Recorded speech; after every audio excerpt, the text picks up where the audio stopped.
নমস্কার ছাত্রছাত্রীরা, আশা করি তোমরা সবাই খুব ভালো আছো। তো তোমরা যারা মাধ্যমিক 2026 সালে পরীক্ষা দেবে তাদের জন্য ভিডিওটা খুব গুরুত্বপূর্ণ। ভিডিওটি প্রথম থেকে শেষ পর্যন্ত ভালোভাবে দেখবে। এখানে আমরা যে কটা প্রশ্ন পড়ব, এই কটা প্রশ্নের মধ্যেই তোমাদের 4 ও 8-এর প্রশ্ন তোমরা কমন পাবে। অর্থাৎ এটা তোমাদের ইতিহাসের ফাইনাল সাজেশান। তার সঙ্গে আমি ভিডিওর শেষে এটা বলে দেবো যে তোমাদের 4-এর জন্য এবং 8-এর জন্য বিশেষ করে কোন কোন অধ্যায়গুলোর উপর বেশি জোর দিতে হয়, অর্থাৎ কোন কোন অধ্যায়গুলো তোমাদের বেশি করে ভালো করে পড়াশোনা করে বেশি করে প্রশ্ন মুখস্থ করে যেতে হবে এবং কোন অধ্যায়গুলো থেকে 4 ও 8-এর প্রশ্ন পড়ার সম্ভাবনা বেশি। বুঝতে পারছো ভিডিওটা খুবই গুরুত্বপূর্ণ হতে চলেছে। তোমাদের ইতিহাস সম্বন্ধে যাবতীয় ডাউট, অর্থাৎ কোন অধ্যায়গুলো ভালোভাবে পড়লে পরীক্ষায় প্রশ্ন বেশি কমন পাবে এবং কোন প্রশ্নগুলো বেশি গুরুত্বপূর্ণ 8-এর জন্য বা 4-এর জন্য, এবং 4-এর জন্য 4-এর প্রশ্ন বেশি পড়বো না 8-এর প্রশ্ন বেশি পড়বো, সেই বিষয়ে সম্পূর্ণ আলোচনা করে দেবো একদম ভেঙে ভেঙে। তাই তোমরা যারা চ্যানেল নতুন, চ্যানেলটা অবশ্যই সাবস্ক্রাইব করে রাখবে, পাশে থাকা বেল আইকন প্রেস করে দেবে, আর ফেসবুক থেকে যারা যারা দেখছো তারা অবশ্যই ফলো করে দেবে। তো চলো প্রথমে আমরা 4 নম্বরের প্রশ্নগুলো নিয়ে আলোচনা করি। প্রথম প্রশ্ন নিয়েছি 4 নম্বরে, নীলদর্পণ নাটক থেকে 19 শতকে বাংলা সমাজের কীরূপ প্রতিফলন পাওয়া যায়। পরের প্রশ্ন, শ্রীরামকৃষ্ণের সর্বধর্ম সমন্বয়ের আদর্শগুলি ব্যাখ্যা করো। পরের প্রশ্ন, গোরা উপন্যাসটিতে রবীন্দ্রনাথের জাতীয়তাবাদী ভাবধারার পরিচয় দাও। পরের প্রশ্ন, দলিত আন্দোলন দলিত অধিকার বিষয়ে গান্ধীজি ও আম্বেদকরের মূল প্রসঙ্গটি আলোচনা করো বা বিতর্কটি আলোচনা করো, এটাও বলতে পারো। ভারত সভার উদ্দেশ্য ও কার্যাবলী আলোচনা করো। আধুনিক চিকিৎসাবিদ্যার উন্নতিতে কলকাতা মেডিকেল কলেজের ভূমিকা। 1857 খ্রিস্টাব্দে বিদ্রোহকে জাতীয় বিদ্রোহ বলা যায় কি, ব্যাখ্যা করো। ওয়ার্কার্স অ্যান্ড প্রেজেন্ট পার্টি শ্রমিক আন্দোলনের ভূমিকা কী, ভালো প্রশ্ন। হায়দ্রাবাদ ও জুনাগড় রাজ্যটি কীভাবে ভারতভুক্ত হয়, অত্যন্ত গুরুত্বপূর্ণ প্রশ্ন। বঙ্গভঙ্গ বিরোধী আন্দোলনে শ্রমিকদের কী ভূমিকা ছিল, এটাও খুব টিফিল স্টার টাইপের ইম্পর্টেন্ট কোশ্চেন, খুব গুরুত্বপূর্ণ। পরের প্রশ্ন, সশস্ত্র বিপ্লবী আন্দোলনে বেঙ্গল ভলেন্টিয়ার্স দলের খুব ভূমিকা উল্লেখ করো, এটাও খুব গুরুত্বপূর্ণ প্রশ্ন, খুব ভালো করে পড়বে। এখানে যে কটা আছে, টোটাল আমি প্রশ্ন নিয়েছি মাত্র 4 নম্বরে 20 থেকে 22টা, টোটাল তোমাদের 8টা অধ্যায়ের মধ্যে। ভালো করে তোমার দেখে নাও, খুব গুরুত্বপূর্ণ প্রশ্ন নেওয়া আছে। জাতীয়তাবোধ বিকাশের ক্ষেত্রে বর্তমান ভারত গ্রন্থটির ভূমিকা লেখো। পরের প্রশ্ন, বঙ্গভঙ্গ বিরোধী আন্দোলনে নারীদের ভূমিকা, এটাও ভালো প্রশ্ন। পরের প্রশ্ন, উদ্বাস্তু সমস্যার সমাধানে ভারত সরকার কী কী উদ্যোগ গ্রহণ করেছিল। এই প্রশ্নটা হায়দ্রাবাদ আর জুনাগড়ের প্রশ্ন, এই 3টে প্রশ্ন ভালোভাবে করে যাবে, আশা করি এই 3টের মধ্যে একটা তোমরা পেয়ে যেতে পারো পরীক্ষায়। পরের প্রশ্ন, বেঙ্গল টেকনিক্যাল ইনস্টিটিউটের ভূমিকা বা টিকা লেখো, এটা বিটিআই বলে তোমরা পরিচিত, তো যাদবপুর ইউনিভার্সিটি যেটা, যা বেঙ্গল টেকনিক্যাল ইনস্টিটিউটের ভূমিকা, এটা ভালোভাবে দেখে নিও। পরের প্রশ্ন, হুতম প্যাঁচার নকশা কালীপ্রসন্ন সিংহের বাংলার সমাজে কীরূপ চিত্র পাওয়া যায় 19 শতকে।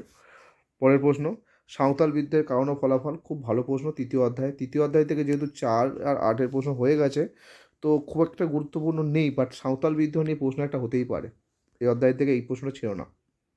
এছাড়া 2 নম্বরের জন্য তোমরা কোল বিদ্রোহগুলো করতে পারো। এর সঙ্গে একটা কথা বলে রাখি, তোমরা যারা প্রথম থেকে আমাদের চ্যানেল ফলো করছো তারা জানো ইতিহাসের সমস্ত কমপ্লিট সাজেশান এই চ্যানেলে আপলোড করে দেওয়া আছে, এবং ফেসবুকে পেজে কোশ্চেনগুলো আপলোড করে দেওয়া আছে, এবং চ্যানেলের ফেসবুক পেজের লিঙ্ক, ইউটিউব চ্যানেলের লিঙ্ক সমস্ত কিছু ডিসক্রিপশানে দেওয়া আছে। তোমরা সেখান থেকে টেলিগ্রাম চ্যানেল হোক যেখানেও জয়েন করে নাও, সেখান থেকে সমস্ত তথ্য তোমরা পেয়ে যাবে। পরের প্রশ্ন, আনন্দমঠ উপন্যাস কীভাবে জাতীয়তাবাদী চেতনার বিস্তারে সহায়তা করেছিল। পরের প্রশ্ন, বাংলায় নমঃশূদ্র আন্দোলনের সম্পর্কে সংক্ষেপে লেখো, এটা খুব ভালো প্রশ্ন, এটা 8এও আসে 4এও আসে।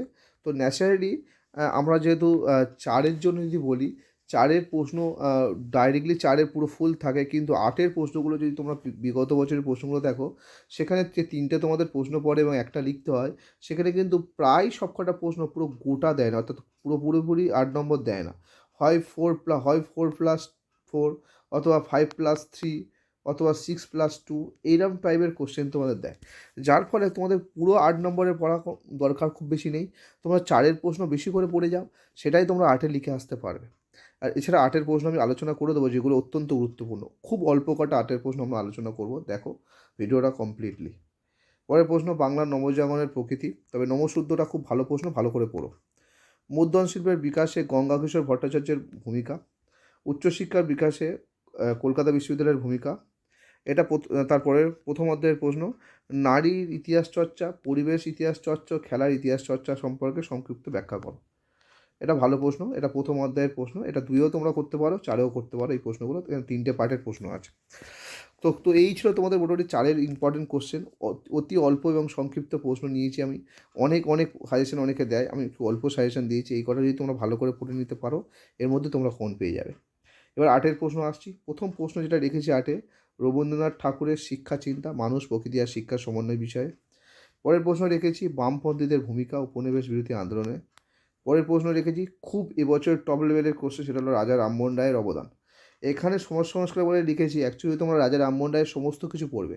পাশ্চাত্য শিক্ষার বিস্তারে, মানে ভালো করে বলছি, মাথায় রেখে দাও, পাশ্চাত্য শিক্ষার বিস্তারের কথাটাও পয়েন্ট এর সঙ্গে অ্যাড করে রাখবে, মানে এমনভাবে উত্তরটা মুখস্থ করবে তার মধ্যে যেন পাশ্চাত্য শিক্ষার বিস্তারে রাজা রামমোহন রায়ের কী ভূমিকা ছিল সেখানে 3-4টে পয়েন্ট থাকে। ব্রাহ্ম সমাজের ক্ষেত্রে রাজা রামমোহন রায়ের অবদান, সেখানেও যেন 3-4টে পয়েন্ট থাকে। আর সমাজ সংস্কারের ক্ষেত্রে, আন্দোলনের ক্ষেত্রে রাজা রামমোহন রায়ের অবদান, এখানেও যেন এটাও যেন ভালোভাবে তোমাদের পয়েন্টের উত্তরের মধ্যে থাকে। অর্থাৎ মোট কথা আমি যেটা বলতে চাই, রাজা রামমোহন রায় নিয়ে যা যা প্রশ্ন হয়, সেই প্রশ্নের প্রতিটা পয়েন্ট তোমরা যেন মাথার মধ্যে রাখতে পারো, সেরকমভাবে পড়ে যাবে। কারণ রাজা রামমোহন রায় নিয়ে প্রশ্ন এবছর হওয়ার সম্ভাবনা অত্যন্ত প্রবল। পরের প্রশ্ন, 1857 খ্রিস্টাব্দের যুদ্ধের প্রকৃতি ও চরিত্র বিশ্লেষণ করো। এবং সর্বশেষ 8 নম্বরের প্রশ্ন, ছাত্র সমাজের ভূমিকা সশস্ত্র বিপ্লবী আন্দোলনে। মাত্র আমি 5টা 8 নম্বরে রেখেছি, আশা করি এর মধ্যে তোমরা কমন পেয়ে যাবে। তো এই ছিল ভিডিওর বিষয়বস্তু। আর এর সঙ্গে তোমাদের যেটা আমি বলেছিলাম যে কোন কোন অধ্যায়ে তোমরা 4-এর জন্য অত্যন্ত ইম্পর্টেন্ট অধ্যায় কোনগুলো করে যাবে।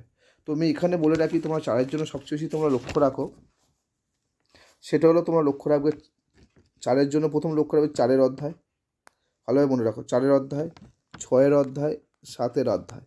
এই 3টে অধ্যায়ের ওপর যত প্রশ্ন আছে, এই 3টে অধ্যায়ের 4 বা 8 ভালো করে করবে, ঠিক আছে? আর 8-এর জন্য এই 5টা যেটা, আমি 5টাই ভালোভাবে করে যাও, মনে থাকে যেন। 4-এর জন্য এই 3টি অধ্যায়, 4, 6 এবং 7, এই 3টি অধ্যায় ভালো করে পড়বে, অবশ্যই মাথায় রেখো। আর আমি যে কটা সাজেশন দিয়েছি, এগুলো করলে আশা করি তোমাদের কাজ হয়ে যাবে। তো আজ এ পর্যন্ত, দেখা হচ্ছে পরের ভিডিও নিয়ে। আর এরকমভাবে অন্য সমস্ত সাবজেক্টের ভিডিও তোমরা আস্তে আস্তে পাবে। তো সেই জন্য চ্যানেলটা ফলো করে রাখো। আর পাশে থাকা বেল আইকনটা অবশ্যই প্রেস করে দিও। ধন্যবাদ, দেখা হচ্ছে পরের ভিডিও নিয়ে।